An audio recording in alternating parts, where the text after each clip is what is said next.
North Africa and the Middle East, human geography and the economy.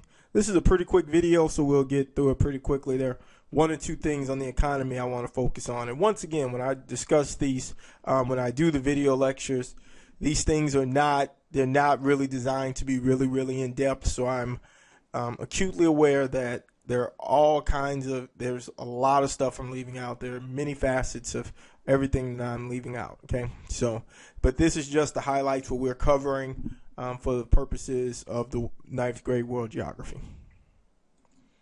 Okay. So the primary export, when we discuss North Africa and the Middle East, the primary export is petroleum. So they make the majority of this region, the majority of their income comes from the petroleum region. Petroleum and oil products are the main export. Also, this region has approximately 70% of the world's oil reserves. And we take a look at this illustration. Of course, we're looking here at the Middle East, and we'll talk a little bit about the countries that are highlighted now, or the countries that you see that are a lighter peach color. They're members of OPEC. We'll discuss what this means. But just know, in this area, in this general region that we have been studying, North Africa and the Middle East, approximately 70% of the world's oil reserves are there. So they control pretty much oil. And going into OPEC, I mentioned it earlier when I mentioned the graphic that it highlights the members of OPEC. What exactly is OPEC? OPEC stands for the Organization of Petroleum Exporting Countries. These are just member nations. A lot of them are in the Middle East, but they work together to control the production and oil prices throughout the world. The founding members of OPEC, and OPEC was founded in 1960, and the original members of OPEC were Venezuela, Iran, Iraq, Saudi Arabia, and Kuwait. Now, I want to take you to, I want you to just kind of take notice to Venezuela. Venezuela is different culturally and geographically from the rest of these nations. Venezuela is the only one of these nations that is located in the Western Hemisphere. Venezuela, of course, is in South America, while the majority of OPEC nations are in North Africa or the Middle East or the Arabian Peninsula, the African Peninsula. So completely on the other side of the world. Venezuela is also the only country that is not predominantly Muslim in OPEC. So after we had the original founding members of OPEC, Venezuela, Iran, Iraq, Saudi Arabia, and Kuwait, we had other members eventually join. And these were Qatar, Indonesia, Libya, Algeria, Nigeria, Ecuador, the United Arab Emirates, and Gabon. And once again, I wanted to bring you guys to Ecuador.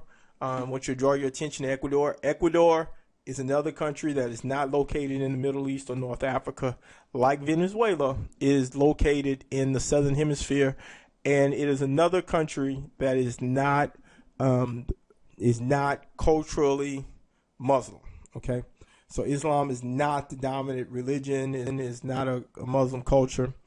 Ecuador and Venezuela are the only two countries in OPEC that are in the Western Hemisphere, that they're not in the Middle East or Africa, and they're also predominantly Christian.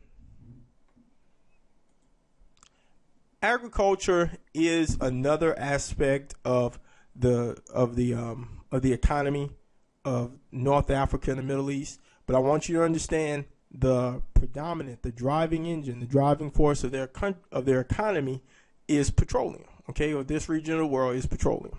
So when we talk about agriculture, we kind of deal with the subject of the haves and have-nots in discussion of when we're discussing the Middle East. Okay, so the developed countries in the region, the wealthier countries, the countries that have revenue coming in, a lot of revenue coming in from oil exports, they buy food with their exports. If you remember what it's like in that area, very hot, desert climate, very arid, not a climate that is conducive to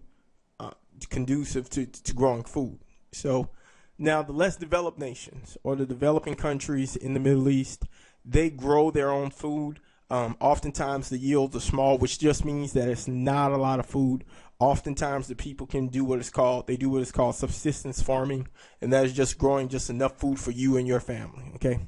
Now also Unfortunately, there's very low rainfall in the Middle East and little arable land. And once again, the only thing arable land just means that farmable land. So much of the region is unsuitable for farming. We talked about a tremendous part of North Africa and the Middle East are covered by the Sahara Desert. So very, very hard. Agriculture is very hard in this region. Now, going back to OPEC, okay, so we kind of bounced around a little bit. The OPEC's objective is to coordinate and unify the petroleum policies among the different member nations. They also want to secure fair and stable prices for petroleum producers. And they also want to secure an efficient economic and regular supply of petroleum to consuming nations and to secure a fair return on capital to those investing in the industry.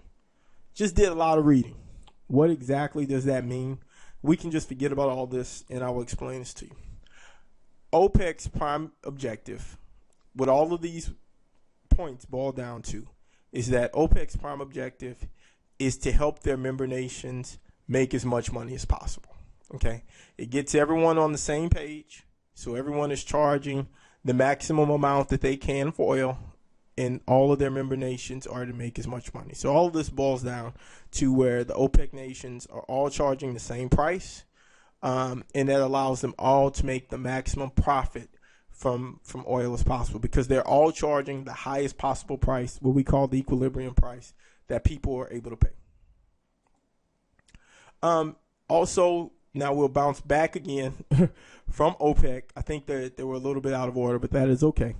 We have to be fluid.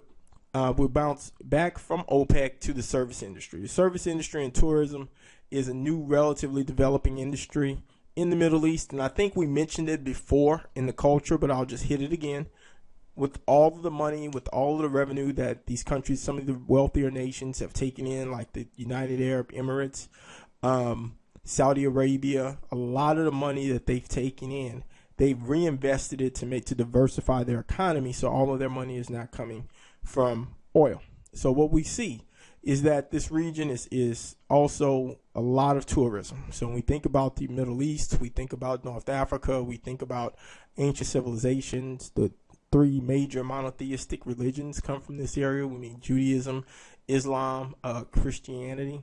So this region is home to a lot of the monuments of historic importance and religious sites which attract millions of visitors every year. So we have the religious aspect of it, the ancient civilization aspect of the tourism. Also remember that they're looking to make this more of a tourist industry. All right, that is it. The end. See you in class.